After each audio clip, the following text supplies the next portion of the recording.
kumpul seperti ini harus kita lakukan.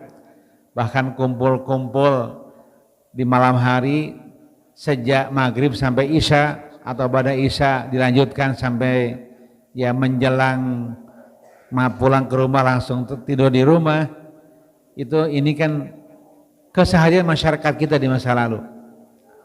Kita ini generasi saya khususnya atau generasi sebaya saya kan generasi ba'da maghrib ngaji kan gitu.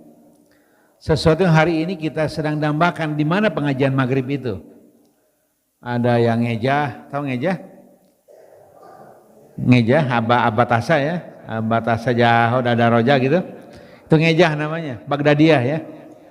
Ya, abata gitu kan. A, kemudian begitu ya, kasroh, domah kan begitu. Sekarang sudah pakai ikro, lebih modern, cepat dipahami dibandingkan dengan metode Baghdadiyah. Tetapi metode Baghdadiyah di masa lalu berhasil mengentaskan urusan-urusan keagamaan.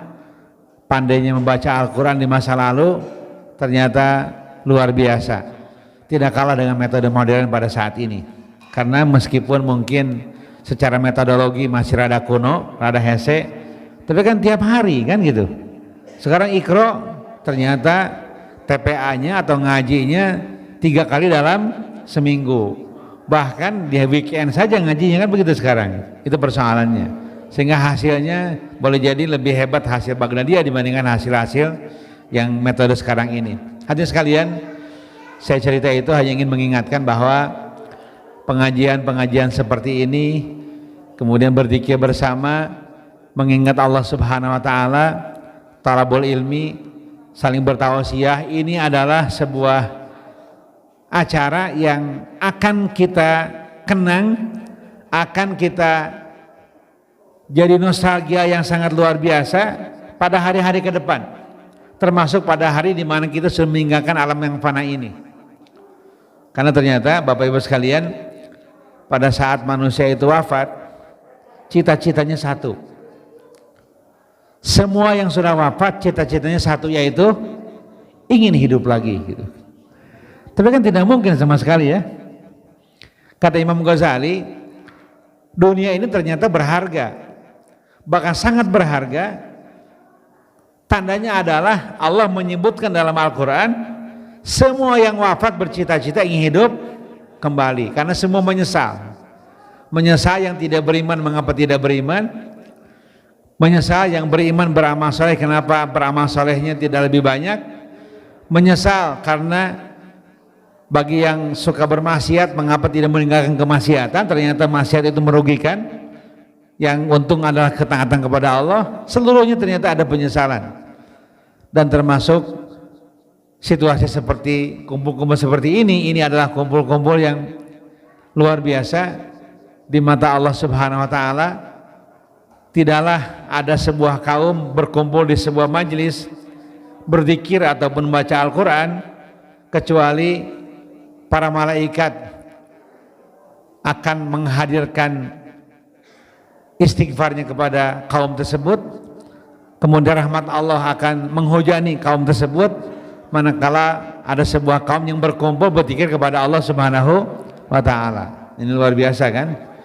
Yang zikir seperti ini atau berkumpul seperti ini harus menjadi sebuah tradisi yang dibiasakan, menjadi sebuah kenangan dalam kehidupan kita. Karena ternyata kehidupan kita ini siklusnya sama ya, muda, remaja, pemuda, tua, setengah baya, kaki-aki, meninggal kan gitu. Itulah siklus kehidupan, dan tidak ada kecuali siklus kehidupannya seperti itu. Hadirin sekalian Allah muliakan, oleh karenanya tiada keuntungan kecuali keuntungan tersebut manakala manusia-manusia itu beriman kepada Allah Subhanahu wa taala. Itu keuntungan yang paling besar. Meyakini agama ini agama yang sempurna, agama yang sempurna, agama yang indah, agama yang mudah sekaligus. Itulah yang harus kita hadirkan bersama-sama dalam pikiran kita. Ternyata Allah Subhanahu wa taala tidak saja menciptakan kita, tapi pada saat yang sama Allah menciptakan ajaran, tata cara bagaimana kita mengelola kehidupan supaya kehidupan ini menjadi kehidupan yang baik dan ujung dari kehidupan adalah kebaikan, serta kemudian setelah kehidupan ini kita tinggalkan yang fana ini, kita hadir pada kehidupan yang abadi. Di hadapan kita adalah keselamatan dan kenikmatan dari Allah Subhanahu wa taala. Amin ya rabbal alamin. Kita lihat sekalian ya. Jadi seperti itulah siklus kehidupan kita. Dan tentu bagi kita tidak ada persoalan kalau kemudian Islam itu agama yang sempurna ya. Karena kita hafal betul ayat yang turun saat Rasul haji wada dan saat itu sedang wukuf di Arafah. Al-yauma akmaltu lakum dinakum wa atmamtu alaikum ni'mati wa raditu lakumul Islam madina. Ayat tersebut ayat yang menggambarkan kesempurnaan agama Allah dan kesempurnaan nikmat Allah Subhanahu wa taala. Al-yauma akmaltu lakum dinakum. Pada hari ini aku sempurnakan bagimu agamamu. Wa atmamtu alaikum ni'mati, dan aku sempurnakan, aku tuntaskan nikmatku kepadamu. Nikmatku kepadaku, apa? Aku tuntaskan nikmatku kepadamu, wahai kaum muslimin, wahai Muhammad dan umatnya. Wa raditu lakumul Islam dina, dan aku kemudian relakan ridhoi Islam bagi kalian sebagai agama. Dan kemudian ada pernyataan dari kita kan, dan sunnah dibaca setiap pagi dan setiap sore. Barang siapa yang mengucapkan ridho atas Allah sebagai satu-satunya zat yang disembah, atas Islam sebagai agama yang benar, atas Nabi Muhammad sebagai Rasul dan utusan, maka dia akan merasakan nikmatnya, lezatnya keimanan. Dzaqqa ta'mal iman, dzaqqa ta'mal iman man radiya billahi rabba, man qala raditu billahi rabba wa bil islami dina wa bi Muhammadin nabiyya wa rasula. Seseorang akan merasakan lezatnya keimanan manakala dia di pagi hari dan di sore hari berdoa.